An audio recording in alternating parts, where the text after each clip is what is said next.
ओम नमः सिद्धेभ्यः।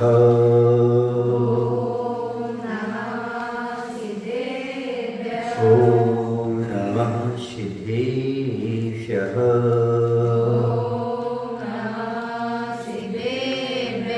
जीवमजीवमलौहं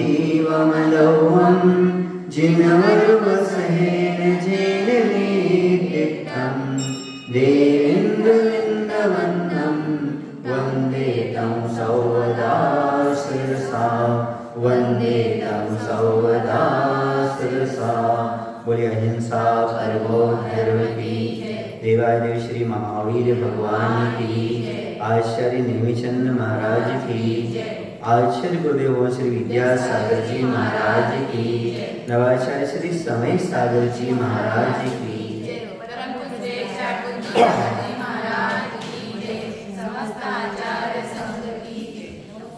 सम्यक ज्ञान का कल व्याख्यान चल रहा था। ज्यों का त्यों जैसा आगम में कहा है उस रूप में संशय से, विपरीतता से, अनिश्चितता से, व्यवसाय से रहित पदार्थ को जानना वह सम्यक ज्ञान कहलाता है।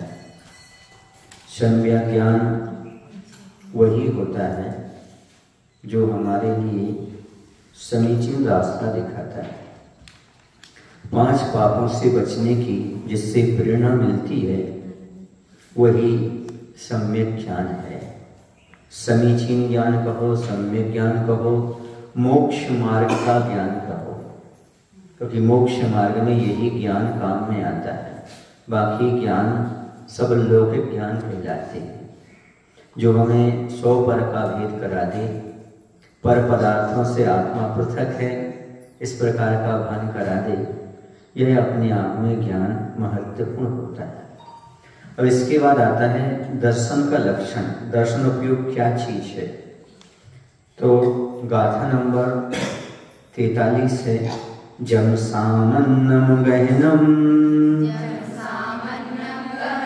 भावानम नेव कट्टुमायारम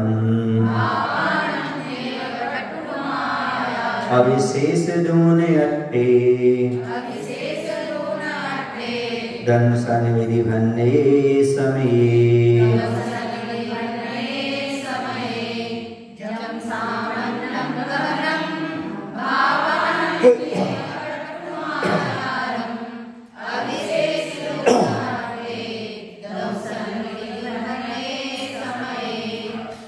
अट्ठे पदार्थों को अविशेष विशेषता नहीं करके, आयरम आकार को निरकट्टुम ग्रहण नहीं करके, जब जो भावानम पदार्थों का सामान्यम सामान्य गहनम ग्रहण करना अर्थी है, सो वह समय समय माने आगम में जैन सिद्धांत में दर्शनम दर्शनो उपयोग भन्ने कहा गया है।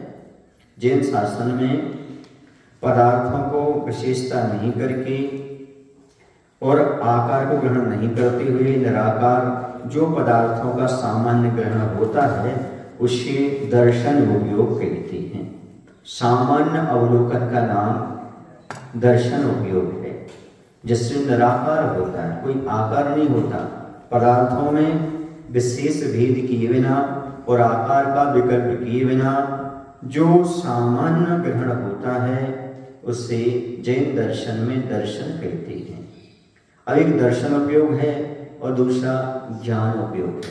हम ज्ञान उपयोग पढ़ के आए, दर्शन उपयोग शायद आप लोगों को बताया होगा, इसका एग्जाम्पल दिया होगा, नहीं दिया हो तो फिर से सुन लीजिएगा। दर्शन उपयोग ज्ञान उपयोग का उदाहरण, जैसे पहले के जमाने में फोटो खींचती थी, हमारे जमाने में तो उसमें कैमरा से खींचती थी और डिजिटल नहीं रहता था, 36 रील वाला होता था, है ना। नेगेटिव कॉपी बनती थी, उसके बाद लैब में जाकर ढल करके पॉजिटिव बनती थी। तो जो नेगेटिव कॉपी रहती थी, जो एक्स्ट्रा जैसा रहता था वो, है ना, उसको क्या बोलते थे, नेगेटिव, है ना, कॉपी। उसमें जो दिखता था धुंधला धुंधला दिखता था, है ना बुजुर्ग समझ में, ना जवान, ना गोरा, ना कुछ नहीं। ये जो है ये है दर्शन उपयोग का उदाहरण। और जो लैब में कलर फोटो निकल करके आई वो हो गया आकार सहित, विकल्प सहित, वो हो गया आपका ज्ञान उपयोग। समझ आया ना? तो इस प्रकार से दर्शन उपयोग नेगेटिव कॉपी और पॉजिटिव कॉपी जो फोटो की है वो है आपका साकार अर्थात ज्ञान उपयोग है। दर्शन में निर्विकल्पता रहती है। निर्विकल्पता का अर्थ क्या होता है? यहाँ पर निराकार का अर्थ, यह सफेद है, काला है, बड़ा है, छोटा है, घट है, पट है, गोल है इत्यादि पदार्थों का जो आकृति है, जो रंग है इत्यादि का दर्शन में विशेष भेद नहीं होता, केवल सत्ता का अवलोकन होता है। अब क्या है, कैसा है, ये ज्यादा उसमें विकल्प नहीं होता। इसी का नाम क्या है? दर्शन उपयोग है। समझ गए ना? इसलिए सब में दर्शन का अलग मायना है और दर्शन उपयोग का मायना अलग है, दोनों में अलग। दर्शन और ज्ञान में क्या अंतर है? तो जब कोई भी किसी पदार्थ को देखता है तो जब वह देखने वाला विकल्प ना करे तब तक तो सत्ता मात्र का ग्रहण है, उसका नाम दर्शन है। और फिर जब वह यह सफेद है, यह काला है इत्यादि उससे विकल्प उत्पन्न करता है तो उसको ज्ञान कहते हैं। यही दोनों में अंतर रह जाता है। समझ गए ना? दर्शन उपयोग और ज्ञान उपयोग ये बहुत सूक्ष्म है। कैसा है?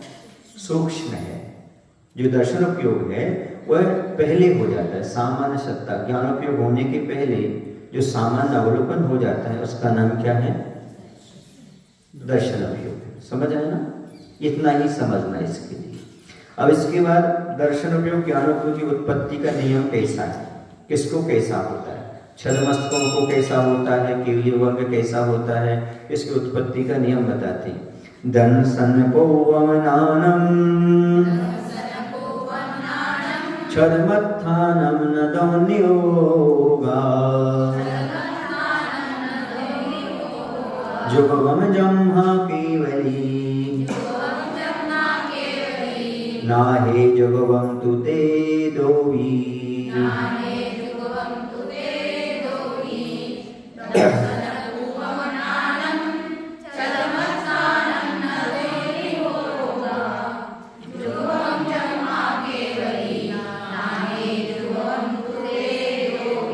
छदमत्थानम, छदमस्त माना होता है छायोस्म ज्ञान वाले। छदमस्त का वैसे आगम में मिलता है ज्ञानावरण दर्शनावरण का नाम ही छद में है। किसका नाम? ज्ञानावरण दर्शनावरण का नाम ही छद में है। और जो ज्ञानावरण दर्शनावरण अब जिसका चल रहा है वो छदमस्त है। और वो कहाँ तक चलता है? 12वें स्थान तक चलता है। समझ गए ना? ये छदमस्त कहलाता है। किसी के लिए छदमस्त ज्ञानावरण और दर्शनावरण है इसका अर्थ, यानी इसमें जो स्थित जीव है वो छदमस्त कहलाएगा। तो पहले गुण स्थान से लेकर के 12वें गुण स्थान तक छदमस्त कहलाएगा। समझ गए ना? केवल ज्ञान के अभाव। तो छदमत्थान, जो छदमत्थान छायोस्म ज्ञान वाले छदमस्त हैं। नानम ज्ञान, दर्शनम उपम दर्शन पूर्वक, जम्हा क्योंकि छदमत्थानम छायोस्म ज्ञानियों के दो उपयोगा जुगमम एक साथ नत्थी न अत्थी नहीं होते। तो किंतु सुनो, किंतु केवली ना है, केवल ज्ञानी के ते वे दो भी दोनों ही उपयोग जुगमम एक साथ होते हैं। समझ गए ना? छदमस्तों के क्या होते हैं? एक साथ दोनों उपयोग नहीं होते। दर्शन उपयोग, ज्ञान उपयोग। पहले दर्शन उपयोग होगा, बाद में ज्ञान उपयोग होगा। लेकिन केवली भगवान के चूंकि छायोस्म ज्ञान न होने से, छाय ज्ञान होने से उनके पास दोनों युगपद होते, एक साथ ही दर्शन और ज्ञान उपयोग हुआ करते। समझ गए ना? एक क्रम बता दिया। क्या क्रम बताया? छदमस्त जीवों के दर्शन पूर्वक ज्ञान होता है, क्योंकि छदमस्तों के दर्शन और ज्ञान ये दोनों उपयोग एक समय एक साथ नहीं रहे थे।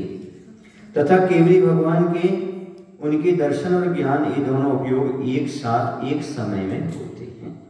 एक बार की बात है, आचार्य भगवंत ने चुटकी लेते हुए उज्जवल विनोद के साथ कहा, कुछ लोग ये समझ नहीं पाते कि दो उपयोग केवली भगवान के होते हैं, आप लोगों के नहीं होते। लेकिन लोग बैठ करके दो दो उपयोग का काम करते हैं, प्रवचन भी सुनते हैं और माला भी फेर लेते हैं। कुछ लोग माला भी करते रहते हैं और प्रवचन भी सुनते रहते हैं, कुछ लोग पूजन भी करते रहते मंदिर में और प्रवचन भी सुनते रहते। तो ऐसा नहीं होता, क्योंकि आपका उपयोग एक समय में एक ही होता है। समझ में आ रहा है? वैसे ही भी मन भी एक जगह ही लगता है, दूसरी जगह नहीं लगता। अच्छा से कहने का तात्पर्य आप केवली भगवान नहीं हो, आप कौन हो? सामान्य जी हो। इसलिए एक समय में ये काम ही मन वचन काय से करना चाहिए। यदि प्रवचन सुन रहे हो तो प्रवचन सुन लो अच्छे से, यदि माला फेरना है तो दूसरे स्थान में जाके माला फेर लो, पूजन करना है तो पूजन कर लो, लेकिन एक समय पर एक ही काम करो। आचार्य का कहना ये था, ये बताओ आप ये सब क्रियाएं क्यों कर रहे हो? कर्म निजरा के लिए और संवर के लिए। किसके लिए कर रहे हैं? अब चाहे तो माला फेर लो, चाहे पूजन कर लो, चाहे प्रवचन सुन लो, होगी तो कर्म की निजरा और संवर हो, तीनों में एक ही काम होगी ना। इसलिए यदि प्रवचन हो रहा हो तो उस समय ना पूजन करें ना माला फेरें, बल्कि स्वाध्याय सुने, प्रवचन सुने, उसमें आप कर्म की निजरा और संवर करें। वरना आपकी ना माला में मन लगेगा, वरना प्रवचन में सो यहाँ की भी नजर आ गई और वहां की भी नजर आ गई। मतलब क्या निकला? समय बचाने के लिए ऐसा कार्य कभी नहीं करना चाहिए। एक समय में एक में ही उपयोग लगाओ। यदि आप माला फेर रहे थे, प्रवचन का अनादर है। प्राय करके ऐसा होता है, जब कभी विधान विधान में मालाएं पकड़ा दी जाए कि आपके लिए 108 मालाएं करना है, तो कब समय अच्छा मिलता है? महाराज जी प्रवचन शुरू करिए, कौन सा मोशन बैठ करके माला फेर, वहां विधान में माला फेर। ये गलत है। एक समय में एक ही कार्य करो, तभी उसका फल मिलता है। दो कार्य नहीं करना चाहिए। समझ में आ रहा है? हाँ, ऐसा नहीं कि आप प्रवचन सुनते जा रहे, आप प्रवचन में मन लगाओगे कि नवोरियंतरण में मन लगाओगे, मंत्र जाप में मन लगाओगे? बताओ। एक किसी में ही मन लग सकता, दो में नहीं लगेगा। इसलिए प्रवचन के समय प्रवचन सुनो, पूजन के समय पूजन करो, माला के समय माला फेरो, तभी आप सही निर्जरा तत्व को समझ पाएंगे, मोक्ष मार्ग को समझ पाएंगे और अपने भावों को परिणमन कर पाएंगे। चल रही है क्या? हाँ, इसलिए कह रहा हूँ। जिनको सुनाई नहीं देता उनकी बात अलग है, और वो बेचारे बैठे हैं, उनको सुनाई नहीं देता, कम से कम महाराज के सामने बैठे हैं और अपना माला फिर, उनकी बात अलग है। लेकिन जो व्यक्ति कानों से सक्षम है ना, जिनको समझ में आ रहा है, कुछ लोग ऐसे होते हैं उनको कन्नड़ भाषा समझ में नहीं आती है ना, बैठे रहते महाराज के सामने और अपना चलो कुछ जाप कर लो, महाराज के कान शब्द पढ़ रहे हैं, महाराज के सामने बैठे हैं, वो ठीक है, समझ रहे ना। लेकिन यदि सबको समझ में आता है, सुनाई देता है ना, उस व्यक्ति को तो प्रवचन अच्छे से सुनना चाहिए और अच्छा मन में धारणा भी करना चाहिए। श्रुत ज्ञान कैसे आएगा? ये तो मति ज्ञान रह गया, कान तक आ गया, चला गया। श्रुत ज्ञान कब बनेगा? वो जब विशेष अर्थांत तक पहुंचेंगे, जो महाराज ने कहा है उसकी डीपली आप पर बेस करेंगे, तब होगा। तो ये हमें ध्यान रखना, एक समय एक ही काम करना चाहिए। चौकी में भी एक समय में एक ही काम करना चाहिए। यदि आप गिलास का शोधन कर रहे हैं तो गिलास का शोधन ही करिए, आप सब्जी का शोधन कर रहे हैं तो सब्जी का शोधन ही करिएगा, आप औषधि कर रहे हैं तो औषधि करिए। एक साथ सब काम लोग कुछ नहीं कर पाओगे तो समझते सारा पुण्य हम इकट्ठा कर रहे हैं, एक भी पुण्य नहीं मिलता उसमें। सुनो, एक समय में एक काम करो तो अच्छा लगता है। हाँ, दूसरा काम कर ले, तीसरा काम कर ले, है ना। और बहुत सारे सदस्य रहते, सबकी इच्छा रहती है मैं करूँ ये करूँ, हम उनको पकड़ाएं तब तो वो करें। हम देना चाहते नहीं और कहते दूसरा करता नहीं है, तो इसमें क्या होता है? फिर अच्छा नहीं लगता। समझ में आ रहा है ना? सबको अपना काम बांट करके काम करना चाहिए, उसमें अच्छा लगता है। अभी समोषण विधान लगेंगे ना, सुना है 24 समोषण लग रहे हैं ना, तो उसमें क्या करना? सबको अपना अपना काम बांटना पड़ेगा, तभी अभी से बांटना पड़ेगा, तभी तो किसको क्या व्यवस्था करना है, किसको क्या व्यवस्था करना है ना। क्योंकि एक जीव एक जगह ही काम कर सकता है ना, खाली समय कुछ भी कर ले, लेकिन उसकी जिम्मेदारी एक चीज की अलग से ही होना चाहिए। छद्मस्त किसे कहते हैं? तो मैंने आपको बता दिया छद्मस्त किसे कहते हैं, जिसके पास ज्ञानावरण दर्शन मौजूद है, या न ज्ञानावरण दर्शन को छद्म कहते हैं, उसमें जो स्थित रहते हैं ऐसे जीव छद्मस्त कहलाते हैं। अर्थात जिनके पास छायो सदैव ज्ञान होता है वो छद्मस्त कहलाते हैं। जिनका छायो ज्ञान हो गया वो छद्मस्त अवस्था से ऊपर उठ करके केवल ज्ञानी हो गए। तो एक कौन से स्थान तक रहता है? तो ये भी मैंने बता दिया, पहले स्थान से लेकर के 12वें स्थान तक छद्मस्त अवस्था होती है। हम सब छद्मस्त अवस्था में, कौन सी अवस्था में है? हाँ, आचार्य के शब्द में छल में माने होता है छल, है ना। और जो छद्मस्त हो। अभी हम भगवान नहीं है लेकिन भगवान आत्मा जैसे कह रहे हैं, ये छद्म वेश है। कौन सा वेश है? छद्म वेश। भगवान नहीं है फिर भी भगवान आत्मा है, ऐसा ही छद्मस्त है। अभी हमारा ज्ञान ऐसा है, छिपा हुआ है, हमारा ज्ञान छिपा हुआ है। छिपा हुआ ज्ञान जिसके पास उसका नाम छद्मस्त। छिपा माने आवरण है, तो कौन सा? ज्ञानावरण और दर्शनावरण का आवरण अभी अपने ऊपर पड़ा हुआ है। कितना ही छद्म वेश ही आ गया, मतलब छल कपट वाला। जो वेश में बैठा है वैसा उसके अंदर है नहीं, फिर भी बैठा हुआ है ऐसा। और केवली किसे कहते हैं? जिनका ज्ञान आवरण रहित होने केवल ज्ञानी कहते हैं, ठीक है ना। जो युग पर सभी द्रव्य गुण पर्याय को जानते हैं वह क्या है ना, सर्व द्रव्य गुण पर्यायस्य केवलस्य। जो सभी द्रव्य गुण पर्याय को जानते वो कौन है? केवल ज्ञानी। चराचर पदार्थों को एक साथ युग पर जानते हैं। जैसे दर्पण में पदार्थ झलकता है वैसे उनके ज्ञान में सब कुछ झलकता है, वो देखते नहीं। हम छद्मस्तों का ज्ञान पदार्थ की ओर लुढ़कता है, आंखें ऐसी जाएंगी तब पदार्थ को देख पाएंगे, है ना। और भगवान के ज्ञान में सब झलक रहा है, आजू का बाजू का नीचे का ऊपर का भूत का उसका वर्तमान सब झलक करके उनकी आंखों में आता है। समझ आ रहा? अपना ज्ञान जुगनू के समान है। खज्जूर रात में पटबीज में घूमता रहता ना वो जुगनू, है हाँ, वो लाइट लेकर घूमता रहता ना ऐसा। हाँ, और क्या वो अपना ज्ञान है और भगवान का ज्ञान सूर्य के समान। अपना ज्ञान जुगनू के समान है और भगवान का ज्ञान सूर्य के समान है ना। ये चुटकुला सुनो, सुना देता हूँ। एक बार की बात है, रात्रि में छत पर शयन कर रहे होंगे बचपन में तो क्या हुआ कि मच्छर काटने लगे। हाँ, तो सर ढक करके सो गए। तो पिताजी बोलते हैं देखो देखो जुगनू वहां से निकली, ओ तुम लोग कितने भी छिप जाओ, ये मच्छर देखो लालटेन लेके आ गए तुम्हें ढूंढने। तो लालटेन लेकर के मच्छर घूम रहा है। तो जुगनू कौन से? जुगनू जैसा हमारा ज्ञान है, यानी रात्रि में जैसे लालटेन है वैसा हमारा ज्ञान है, और दिन में जैसा सूर्य है वैसा केवल ज्ञानी का ज्ञान है। ऐसा है। अब जुगनू के माध्यम से हम कितना जानेंगे? जुगनू का प्रकाश कितना होता है और केवल ज्ञान का प्रकाश कितना होता है, ये समझ लो। केवली ज्ञान कौन से गुण स्थान में होते? 2 गुण स्थान में। कौन से? सहयोग केवली और अयोग केवली, ठीक है ना। और केवल ज्ञान तो फिर आगे भी रहता है, गुण स्थान के पीछे 2 गुण स्थान है, बाकी सिद्ध भगवान में होता है। छद्मस्त जीवों के दर्शन पूर्वक ज्ञान क्यों होता है? छद्मस्त जीव आवरण सहित होने से छायोस्मय ज्ञान सहित है, इस कारण छद्मस्त जीवों के दर्शन पूर्वक ही ज्ञान हुआ करता है। ये हमारा क्षयोत्सम का कारण है। केवली भगवान के दर्शन और ज्ञान एक साथ क्यों होते हैं? क्योंकि केवली भगवान विकार रहित हैं और अपने संवेदन से जानते हैं, उससे उत्पन्न जो छाया ज्ञान है उससे सहित है। इसलिए केवली भगवान के जैसे बादल के आवरण रहित हो जाने पर सूर्य के एक साथ ही प्रताप और प्रकाश, उसकी हीट और प्रकाश दोनों प्राप्त हो जाते हैं, उसी प्रकार से दर्शन और ज्ञान केवल भगवान के केवली भगवान के एक साथ हो जाया करते हैं। समझ गए ना?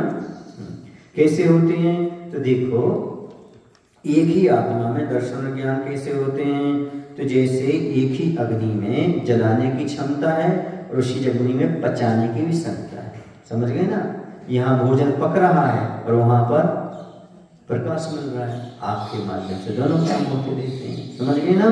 चेतना गुण आत्मा को ग्रहण करने में प्रवृत्त होता है एक ही आत्मा में, तब वह दर्शन कहलाता है, और साकार रूप पदार्थ को ग्रहण करता है तब ज्ञान कहलाता है। इस तरह एक ही चेतना दर्शन और ज्ञान 2 भेद रूप सिद्ध हो जाती है। इसलिए ज्ञान चेतना और दर्शन चेतना, समझे ना? ज्ञान दर्शन रूप जो है उसी का नाम चेतना है, उसी का नाम आत्मा है।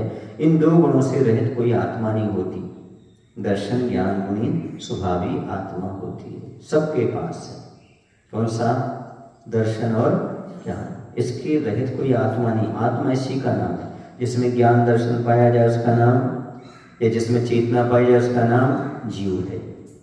किस किस दर्शन पूर्वक कौन कौन सा ज्ञान होता है? तो चक्षु दर्शन और चक्षु दर्शन पूर्वक मति ज्ञान, अवधि दर्शन पूर्वक अवधि ज्ञान और केवल दर्शन पूर्वक केवल ज्ञान होता है। समझ गए? शुद्ध ज्ञान और मनापर्य ज्ञान क्या दर्शन के बिना होते हैं? क्या उसके पूर्व कोई दर्शन होता है? तो शुद्ध ज्ञान को उत्पन्न कराने वाला अवग्रह रूप मति ज्ञान तथा मन्यापराय को ज्ञान को उत्पन्न कराने वाला ये रूप जो मति ज्ञान कहा है, वह मति ज्ञान भी दर्शन पूर्वक उत्पन्न होने का उपचार से दर्शन ऐसा कहा है। अतः शुद्ध ज्ञान और मनापर्य ज्ञान ये दोनों भी दर्शन पूर्वक होते हैं, ऐसा जानना चाहिए। लेकिन मनापर्य कोई दर्शन नहीं होता। क्या नहीं होता? हाँ, उसका कारण मति ज्ञान आदि होते हैं, इसलिए उसके लिए कहीं भी शुद्ध ज्ञान दर्शन नहीं कहा, शुद्ध दर्शन नहीं कहा और मनापर्य दर्शन नहीं कहा। समझ गए? हाँ, तो मति ज्ञान होता है, तो मति ज्ञान से आकर के वो हो जाता है, इसलिए कहा मति ज्ञान होगा, उसके बाद फिर मनापर्य ज्ञान हो जाएगा। इसलिए जो मति ज्ञान हुआ है वो किससे हुआ है? दर्शन के हुआ है, इसलिए इस अपेक्षा से हम कह सकते हैं। बाकी मनापर्य का अलग से मनापर्य दर्शन नहीं होता। अब यहाँ पर कहते हैं आगे, कुज्ञानों से पहले कौन कौन सा दर्शन होता है? तो कुमति ज्ञान से पहले चक्षु दर्शन और अचक्षु दर्शन होता है। कुशुद्ध ज्ञान से साक्षात पहले कुमति ज्ञान होता है और परंपरा पहले चक्षु दर्शन और अचक्षु दर्शन होता है। इसलिए कुवदि ज्ञान से पूर्व अवधि दर्शन नहीं, कुमति ज्ञान होता है, उसके बाद फिर वह अवधि दर्शन में होता है। समझ लेना, इसलिए कभी भी कुअवधि दर्शन नहीं कहा है ना। अवधि दर्शन तो कहा है पर कुअवधि दर्शन नहीं कहा। क्यों नहीं कहा? क्योंकि वह जो कुअवधि ज्ञान होता है वह कुमति ज्ञान पूर्वक होता है। इसलिए अब कुअवधि दर्शन से पहले दर्शन क्यों नहीं होता? कुअवधि ज्ञान सम्यक दृष्टि जीव के नहीं होता। किसके होता है? मिथ्या दृष्टि जीव के होता है। अतः उससे पहले अवधि दर्शन नहीं होता, क्योंकि अवधि दर्शन जो होगा वो सम्यक दृष्टि को होगा, सम्यक दृष्टि को होगा। सम्यक दृष्टि अवधि यानी जीव के ही अवधि दर्शन होता है। अतः किन्हीं आचार्यों के मत में कुअवधि ज्ञान से पहले अवधि दर्शन भी होता है। कहीं कहीं ऐसा भी मिलता है, लेकिन जो भी अवधि दर्शन होगा वो सम्यक दृष्टि को होगा। समझ गए? ये ध्यान रखना। अब व्यवहार चारित्र का स्वरूप बताते हैं। असुहादो विनिमित्ति स्वये पवित्ति अजान चारित्रम् वर्षमिति गुत्तिरूपम् व्यवहारनयादुजन्मनियम्।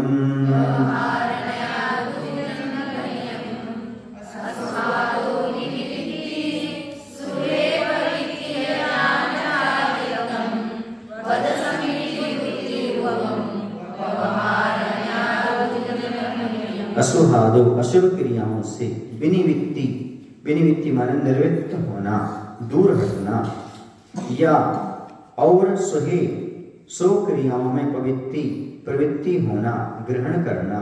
व्यवहार नया, व्यवहार नय से चारित्रम चारित्र जानना चाहिए।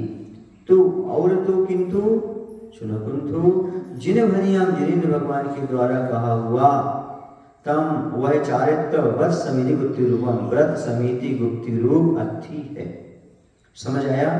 चारित्र किसे कहते हैं? तो अशुभ से निवृत्त होना और शुभ में प्रवृत्ति करना। अशुभ क्या है? संसार के कारणभूत 5 पापों से निवृत्त होना। और शुभ क्या है? व्रत समिति आदि। ये क्या है ना? ये अनुव्रत महाव्रत आदि ये सब शुभ क्रियाएं, इसमें प्रवृत्ति करना सो चारित्र कहलाता है। समझ गए? संसार की कारणभूत बाह्य और अभ्यंतर क्रियाओं से निवृत्त होना चारित्र है। सीधी सी बात है, 5 पापों को छोड़ दिया, उसी का नाम तो पंच अनुव्रत या 5 महाव्रत है। एक देश छोड़ा था अनुव्रत है, कौन छोड़ा तो महाव्रत है। तो 5 पापों से बचना ही चारित्र मुख्य रूप से। चारित्र के कितने भेद हैं? चारित्र के 2 भेद हैं, सदाचारित्र और वीतराचारित्र। समझ आ रहा आपके लिए?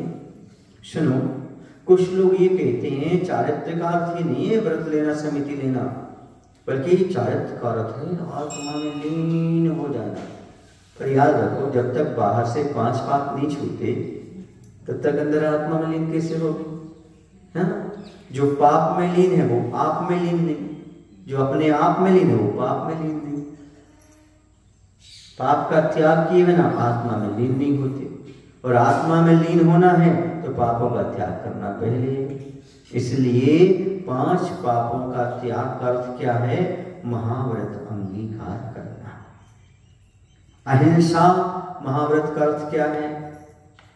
मन वचन काय कृत का अनुमोदन से जीव हिंसा से बचना। जो भी व्रत होते हैं वो नकारात्मक होते हैं। त्याग का नाम व्रत होता है। व्रत माने व्रतिर व्रतम, व्रती हो जाना, उससे अलग हो जाना, छूट जाना, दूर हट जाना, इसका नाम व्रत है। समझ आना? व्रत किसका नाम है?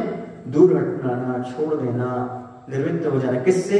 5 पापों से। जब तक पापों से व्रत नहीं, जब तक कोई व्रत नहीं होता। आप लोग कितने मर ये व्रत कर रहे हैं, ये व्रत कर रहे हैं, पापों से कितने बच रहे हैं तो बताओ। व्रत तो कर रहे हो पर पाप से बचे हो कि नहीं? मन वचन काय और 5 इंद्रिय आदि को बचा करके, किससे? 5 पापों से, संसार की क्रियाओं से आत्मा परमात्मा में लगा देना, इसी का नाम व्रत है। समझ रहे हैं? और 5 पापों से निवृत्ति नहीं तो व्रत कैसे? इसलिए आप लोगों को कहा जाता है व्रत लगते ना 10 दिन 10 लक्षण में, सब कुछ घर बार छोड़ करके मात्र वहां महाराज की सानिध्य में रह करके धर्म ध्यान करो, ये व्रत। 5 पापों से नहीं बचे तो क्या व्रत? व्रत उसी का नाम है पापों से बचने वाला। इसलिए आप लोग क्या करते हो? जब व्रत करते हो ना तो आप लोग कुएं का पानी उपयोग करते हो, शुद्ध भोजन करते हो, है ना? एक आसन करना हो तो इसी का नाम क्या है? व्रत है। कम से कम तुम हिंसा से तो बचो, त्रस्त हिंसा से तो बचो, ग्रस्त हो तो तब तो आपका व्रत फलेगा। नल का पानी पीने वाला कहाँ से व्रत करेगा, है ना? बोर का पानी पीने वाला कहाँ से व्रत करेगा? ये अहिंसा व्रत तो फलेगा ही नहीं। जब अहिंसा अनुव्रत नहीं पड़ेगा तो महाव्रत कैसे फलेगा? इसलिए आचार्य जी कोई बस कोई भी जाता था, महाराज जी हम 2 प्रतिमा लेना चाहते हैं, कुएं का पानी उपलब्ध हो जाएगा? क्या पूछते थे? क्यों? क्योंकि तुम्हारा सारा काम उसी से होना है। और एक बूंद अनछने पानी में असंख्यात त्रस्ती होती है। और एक बूंद, एक गिलास में कितनी बूंद? इक्वल टू, एक बाल्टी में इक्वल टू लगाते जाओ आप, कितना उपयोग करते हो। तो व्रत लेने से पहले हमारे लिए हिंसा से दूर कितने हटे ये जानने की जरूरत है मुख्य रूप से, तभी आपकी प्रतिमाएं सार्थक हैं। 5 पापों से एक देश त्याग आपका हुआ है कि नहीं हुआ है? पहले देख लो कि कोई जो का क्यों चल रहा है, जैसा अन्य लोगों का चल रहा है वैसा हमारा चल रहा है। तो समझो, बनती कोशिश व्रतियों को कुएं का पानी उपयोग करना चाहिए। भोजन बनाने आदि में तो करना ही चाहिए। और मैं तो कहता हूँ यदि हो सके तो स्नान में और अपने वस्त्र आदि के में भी, धोने आदि में भी शुद्ध बिलछानी डाल करके लाओ, जीवानी पहुंचा करके लाओ, उस पानी का उपयोग करो, तभी आप अच्छी तरह से किसका पालन कर पाएंगे? प्रतिमाओं का पालन कर पाएंगे। मैं जब पढ़ाई कर रहा था 12th फर्स्ट ईयर वगैरह, तो उस समय व्रत तो ले चुका था, तो 12वीं के बाद तो घर ही छोड़ दिया था। प्राइवेट की थी, first year, second year, final, धोती दुपट्टा में जाकर के या धोती कुर्ता में जाकर के पेपर दे आते थे, प्राइवेट करते थे। तो मैंने आचार्य से कहा, आचार्य जी क्योंकि बायोलॉजी साइंस ली थी 11th 12th में, है ना? अब 11th ले तो ली, बैराक आ गया। अब वो 2 साल तो 11th और 12th निकालना पड़ी, निकाल दिया। बाकी प्रैक्टिकल वगैरह बनेंगे, हम डिसेक्शन वगैरह बनेंगे, उस कार्य बनेंगे। तो फिर first year, second year, final, ये जो कि हमने बीएससी की, क्योंकि फिर बायोलॉजी साइंस संभव नहीं है, क्योंकि अहिंसा धर्म का पालन करना है। पर ऐसे कैसे होंगे, प्रैक्टिकल कैसे कर पाएंगे जो चलते हो वहाँ पर? तो उस समय मैंने आचार्य से कहा, आचार्य जी हमें प्रतिमा दो। तो आचार्य कहते नहीं, अभी अब तुम्हें पढ़ाई करना है, बाहर ही आना जाना पड़ता है, और 12 बजे पेपर होगा तो क्या करोगे, 4 बजे पेपर होगा तो क्या करोगे, समय के समय कैसे क्या करोगे? समझ आ रहा है ना? तो उन्होंने प्रतिमा ही नहीं दी थी उस समय। अभ्यास करो, 7 प्रतिमा का अभ्यास तो करो, पर अभी प्रतिमा कुछ भी नहीं। फिर आचार्य से नियम लिया, आचार्य से एक टाइम भोजन का नियम ले दो। तो आचार्य से नहीं, अभी पढ़ाई करना है, शाम को हल्का फुल्का ले लिया कर। तो उनका जैसे विकल्प बहुत रहे थे शाम के भोजन की, शुद्ध वस्त्र, ये वस्त्र। हमने कहा अन्य का त्याग करना चाहते, क्या कर दो, समझ गए ना? तो उस समय क्या किया था, जब 12th के बाद हमने एक बार भोजन और शाम को पानी फल वगैरह का छूट रखी थी, लेना हो तो ठीक, नहीं तो ठीक। इस प्रकार से वो हमारा व्रत चल गया था। तो आचिस ने प्रतिमा क्यों नहीं दी थी? क्योंकि गाड़ी में चलना पड़ता है, पेपर देने जाना पड़ेगा आपके लिए, तो उस समय आप सामायिक कैसे करोगे? समझ में आ रहा है आपको? यानी व्रतों के प्रति व्रत लेना महत्वपूर्ण नहीं है, व्रतों को पल रहे कि नहीं ये महत्वपूर्ण ही देखना है। चारित्र की ओर बढ़ना है, चारित्र का पालन हो रहा है कि नहीं हो रहा। अकेला नाम से अपना थप्पा लग गया ऐसा तो कैसे करोगे? फिर मैंने अंत समय तक आपसे नहीं दी है ना, जब तक पढ़ाई की जब तक। और हमारा BA फाइनल का एक पेपर रह गया, फिलॉसफी का एक हो गया था, अंतिम रह गया था। लेकिन वो जो होते थे पेपर 75-75 का एक होता था, है ना, 150 नंबर, जिसमें से 50 चाहिए पड़ते थे, है ना। तो पहला पेपर दे दिया था जिसमें से 72 नंबर आ गए थे 75 में से, फिलॉसफी थी। तो उसमें ही पास हो गए थे, एक ही पेपर दिए ही नहीं, क्योंकि वो 6 को पहुंच गया था, है ना, मई को, और अप्रैल में दीक्षा हो गई थी 22 को। बाकी सारे पेपर हो चुके थे, अचानक पहुंच गया सडनली, दीक्षा ले लिया, दीक्षा हो गई। अब दीक्षा हो गई तो जो हमारे टीचर थे ना, वो मार्कशीट लेकर के पहुंच गए। पहला चतुर्मास हुआ, गोमड़गिरी वहाँ पहुंचे, बोले आचार्य जी ये कुंदू सागर जी की मार्कशीट। तो आचार्य बोलते हैं नहीं, कुंदू सागर की नहीं है, ब्रह्मचारी प्रसन्न की है। हाँ बोले उन्हीं की है। बोले ये पेपर नहीं दिया फिर ही फर्स्ट डिवीजन पास हो गए। तो आचार्य बोलते ले जाओ, मैंने सर्विस पर रख लिया है, मैंने सर्विस दे दी। तो ये बताना चाह रहा हूँ कि आचार्य जी तुम छोड़ के महाव्रत तो दे दूंगा, लेकिन जब तक तुम पढ़ाई कर रहे हो वहां पर, तब तक प्रतिमा पलना चाहिए। छोटा व्रत भी हो तो व्रत में भी बहुमान होना चाहिए। ऐसा नहीं हमने व्रत ले लिया और जैसे तैसे निभ रहा है, चल रहा है, कट रहा है, ऐसा नहीं होना चाहिए। समय पर सामयिक होना, प्रतिक्रमण होना, आवश्यक होना बहुत जरूरी है। समझ आ रहा ना आपको? इसलिए मैं अपना समय का पूरा ध्यान रखता हूँ, जितना करना 10 के पहले सारी चीज खत्म। आहाचर्य को निकलना है, उससे लौट कर कहना है, भक्ति करना है, सामयिक करना है। क्योंकि आचार्य ने यही सिखाया है, ये तो अपने आवश्यक का पालन करते हो तो यही प्रभावना है, इससे बढ़कर कोई प्रभावना ना हुई है, ना हो सकती है। तो जो अपने आवश्यक हैं, इनसे असंख्यात गुणी कर्म की निजरा होती है। क्या होती है? और हमने मोक्ष मार्ग क्यों अपनाया है? असंख्यात गुणी हमारी कर्म की निजरा होती रहे। इसलिए 6 आवश्यक का अच्छी तरह से पालन करो। कर्म की निजरा संपर्क के साधन यही है, इसी का नाम मोक्ष मार्ग है, बाकी और कोई नहीं, यही मोक्ष मार्ग है। समय मिल जाए तो गृहस्थों को भी समय दे दो, तो भी स्वाध्याय कर लो, उनको भी। बाकी अपना समय दे करके साधकों को मत करो। अपना उपकार करते हुए दूसरे का उपकार करो। इतना उपकार मत करो कि अपना उपकार भूल जाओ, इतना भी ध्यान रखना पड़ता है। समझ गए ना? तो वहां पर ये सब आचार्य ने हम लोगों को बताया। बात चारित्र की आगे से समझा रहा हूं कि चारित्र लेने से पहले हमें चारित्र के अति बहुमान होना चाहिए। चारित्र में हमें क्या क्या चीज अपनाना है, उसमें कभी भी आवश्यकों में ढील नहीं होना चाहिए, छूट नहीं होना चाहिए। आवश्यक का अच्छे पालन होना चाहिए। कल आप लोग संस्मरण सुन रहे थे ना, संस्मरण ने क्या बताया कि मंत्री नहीं कोई भी आ जाए, अभी हमारा प्रतिक्रमण का समय है, हम प्रतिक्रमण करेंगे, उनको आना है तो बाद में। समझ गए? पहले धर्म है, क्या है, उसके बाद सारी चीजें। धर्म को छोड़ करके कोई भी चीज नहीं होती। धर्म है तो सब लोग आपके साथ है, धर्म नहीं है तो कोई आपके साथ नहीं। इसलिए धर्म होना बहुत आवश्यक है। ऐसा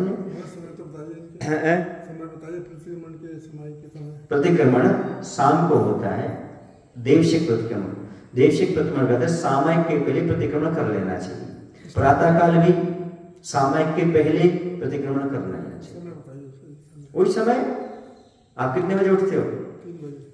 हाँ, तो संधि काल जो होते हैं, संधि काल में आपको सामयिक करना। संधि काल का अर्थ होता है जैसे सूर्योदय होने से पहले संधि काल शुरू हो जाता है और सूर्योदय के बाद तक चलता रहता है। अब आपको 48 मिनट करना है तो आप पहले बैठ जाइए। आप देख लीजिए कब सूर्योदय होता है, कैसा होता है, क्या होता है। पों फटती ना, पों फटना समझते नहीं समझते, रोशनी तो रहती है लेकिन सूर्योदय नहीं होता है, उस समय आप सामयिक पर बैठे।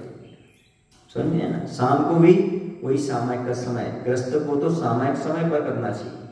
मुनिराज की तो हमेशा समता है, सो आगे पीछे हो जाती है, क्योंकि महाराज के तो 24 घंटे सामयिक चलता रहता है। पर गृहस्थों को कभी भी क्या नहीं करना चाहिए, लापरवाही नहीं करना चाहिए, अपनी सामयिक समय पर करना चाहिए। संधि काल कहलाता है। जब दो को जोड़े उसका नाम संधि काल है। जैसे प्रातः काल समाप्त हुआ और दोपहर शुरू हुआ तो 12 से 1 ये संधि काल, इसको जोड़ने का समय। संध्या काल में जैसे जो हम तो ये कहते जब आप लोग भोजन करते हैं ना तभी सामयिक का समय रहता है, तो आप लोग समय क्या करते हैं, भोजन करने लग जाते हो। समझ आ रहा है ना?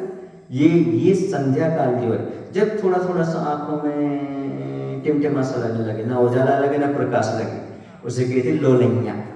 बुंदेलखंड में लोलैया लगे, दोनों बिरियां कह जाती, दो ही बिरियां हैं। पारस प्रभु भाजियों में दो ही बिरियां, विद्यासागर समरो माई दो ही बिरियां, दोनों बिरिया वो कह जाती। उस समय आप भक्ति पाठ आदि करो या सामयिक करो। सामयिक में भक्ति पाठ भी गृहस्थ कर सकता है, कोई स्तोत्र पढ़ रहा है, कोई भजन पढ़ रहा है, आरती कर रहा है, ये भी उसके लिए सामयिक है, सामान्य गृहस्थों के लिए, क्योंकि वह स्तुति कर रहा है। समझ आ रहा है? जो आप शाम को आरती करते हैं ना, ये भी आपके लिए सामयिक के अंतर्गत ही है। स्तोत्र करते हो तो पूजन सुबह रहती है, पूजन नहीं आएगी शाम को, है ना?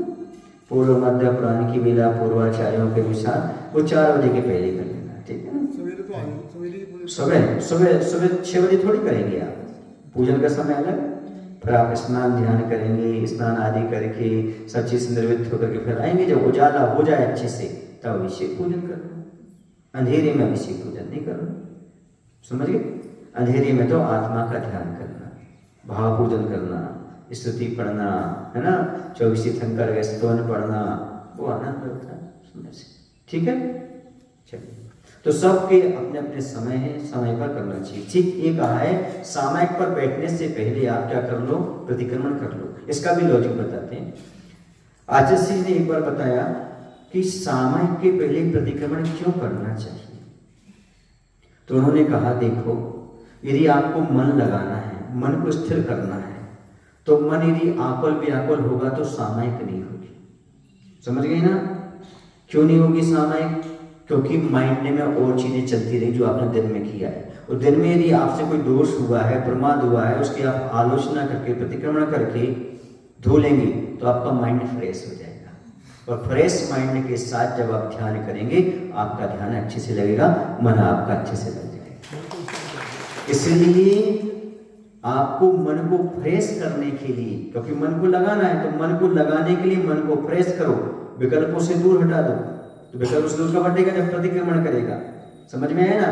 पहले कपड़े को अच्छे से वॉशिंग मशीन में डालो, है ना, वो साफ सुथरा हो जाए, फिर सूखने डाल दो, फिर प्रेस फेरो। प्रेस स्त्री, है ना? प्रेस कब करोगे आप? सीधा प्रेस नहीं किया जाता, सीधा उतार करके कपड़े, पहले कपड़े को धोया जाता है। सो धोना, साफ करना, उसकी गंदगी निकालना, दोष को दूर करना, ये कहलाता है प्रतिक्रमण। उसके बाद प्रेस करो, आपका कपड़ा चमक जाएगा, आपकी आत्मा चमक जाएगी। इसलिए जैसे सीधा कपड़ा उतार करके शरीर से प्रेस नहीं करते, वैसे सीधे सामयिक नहीं करना चाहिए। पहले क्या करना चाहिए? कपड़े को धोना, अर्थात मन की गंदगी दूर करना, प्रतिक्रमण करना चाहिए। प्रतिक्रमण करने के बाद फिर सामयिक करना चाहिए। ये आचार्य ग्रंथ ने बताया, बहुत अच्छा लॉजिकल है। जिस समझो, माइंड को बिल्कुल आप फ्रेश रखो, बिल्कुल नकारात्मक सोच मत रखो। सावधान, हमने दोष दूर कर लिए, प्रतिक्रमण कर लिया है, हमारी छेदवस्था प्रारंभ हो गया है, अब मैं पुनः स्थापित हो चुका हूँ। ऐसी वह शुद्ध आत्मा के ध्यान के लिए समय उपयुक्त हो गया, काल उपयुक्त हो गया, मन उपयुक्त हो गया, फिर ध्यान लगाइए, फिर फिर आनंद लीजिए। इसलिए प्रतिक्रमण के पहले, सामयिक के पहले प्रतिक्रमण करना जरूरी है। ये सारी चीजें बताइए आगामी। इससे क्या होता है? देखो कई लोग क्या होते हैं, डिप्रेशन के शिकार हो जाते हैं। क्यों होते हैं? गलतियां करते रहते हैं, किसी को बताते हैं नहीं, अंदर अंदर घुटते रहते हैं। इसलिए कहा आलोचना पाठ पढ़ो, प्रतिक्रमण पढ़ो। इससे आप भगवान के सामने अपनी गलतियां बताएंगे, दोष बताएंगे, आपका माइंड फ्रेश होगा, तनाव कम होगा, टेंशन में नहीं आएंगे। टेंशन में नहीं आएंगे तो आपके पास हमेशा स्वच्छ जीवन रहेगा, टेंशन फ्री रहेंगे। इसलिए कभी भी गलत कार्य नहीं करता। इसलिए पहले आलोचना पाठ करो, प्रतिक्रमण करो। नियम है अपने दोषों को भगवान के सामने बोलना। जब मैं बहुत छोटा था, कुछ नहीं जानता था, तो स्वाध्याय करने के बाद पिताजी स्वाध्याय कराते थे, पर बोलते थे सुनो तुम लोग बिस्तर में हाथ जोड़ करके बोलो, हे भगवान आज दिन भर जो भी हमसे पाप गलती हुए दोष हुए हैं उन हम सबकी क्षमा चाहते हैं। नमोस्तु भगवान, नमोस्तु भगवान। नवानोगन पढ़ो, नवानोगन पढ़ करके फिर कहते हैं अब सो जाओ। यही तो हमारा प्रतिक्रमण है। छोटे बच्चों को क्या प्रतिक्रमण होता है? हाथ जोड़ करके बिस्तर में बोलो, हे भगवान आज हमने जो गलती की, गाली दी, बुरा विचार किया, बुरा भाव किया, हमने किसी बच्चे को बुरा भला कहा, हमने किसी की पुस्तक को फाड़ दिया, किसी के घर जाकर गलती की, फिर इससे भोजन निकाल लिया, फिर खाने की सा कुछ भी निकाल लिया, ऐसा किया बच्चों से, तो भगवान ऐसा हमारे पाप क्षम हो, ये हमारे दोष मिथ्या हो, ये भगवान हमें क्षमा करना। ऐसे करके सो जाओ, आपके बहुत सारे पाप दूर हो जाएंगे। समझ गए? ये बच्चों के लिए प्रतिक्रमण है, छोटे बच्चों के लिए। ये बचपन से संस्कार डालो तब तो आएंगे। और जब बचपन से जो संस्कार बना रहेगा हमेशा बना रहेगा। खाने पीने के संस्कार कैसे बना लेते हैं ऐसे बच्चों में बचपन से, बेटा उठो। आप कुछ लोग कहते हैं महाराज जी के बिस्तर में भगवान का नाम ले सकते हैं, भगवान का नाम तो कहीं भी ले सकते हैं, और मन में तो किसी भी अवस्था में भगवान का ध्यान कर सकते हो। अपवित्र अपवित्र व स्वस्थ ध्यान पंच नमस्कारम सर्वपापैर्मुच्यते। आप मन में तो स्मरण कहीं भी कर लो, चाहे बिस्तर में हो, चाहे और कहीं के शुद्ध जगह में हो, चाहे अशुद्धि में हो, भगवान का मन में स्मरण करने में कोई दोष नहीं लगता, पापों का ही क्षय होता है। इसलिए मन में भगवान का नाम लेने से कोई बाधा नहीं। तो चारित्र की बात यहाँ पर चल रही थी। तो चारित्र के दो भेद बताए, एक बताया सदाचार चारित्र, दूसरा वीतराग चारित्र। आगम में व्यवहार चारित्र भी कहा, निश्चय चारित्र भी कहा, इसके साथ साथ देश चारित्र कहा, सकल चारित्र कहा, सावक का और मुनि महाराज का कहा, सुन रहे ना। और 5 प्रकार का चारित्र भी कहा, सामान्य छेदोपस्थापना, परिहार विशुद्धि, सुख शांताय, यथाख्या। इस प्रकार से चारित्र का वर्णन मिलता है। अब कल चारित्र का वर्णन विस्तार से समझेंगे, सदाचार चारित्र क्या है और वीतराग चारित्र आदि क्या है। बोले महावीर भगवान की जय। आचार्य गुरुदेव श्री विद्यासागर जी महाराज की जय। हे प्रभु हम सभी को इतनी शक्ति इतनी बुद्धि देने की कृपा करो ताकि हम ग्रहण किए हुए व्रत नियम में कभी दोष न लगाएं एवं उनको अच्छी तरह से जो जब बताया है उस आवश्यक का पालन करते हुए अपने जीवन को मोक्ष मार्ग पर निरंतर आगे बढ़ाते रहे। नमो शिवाय।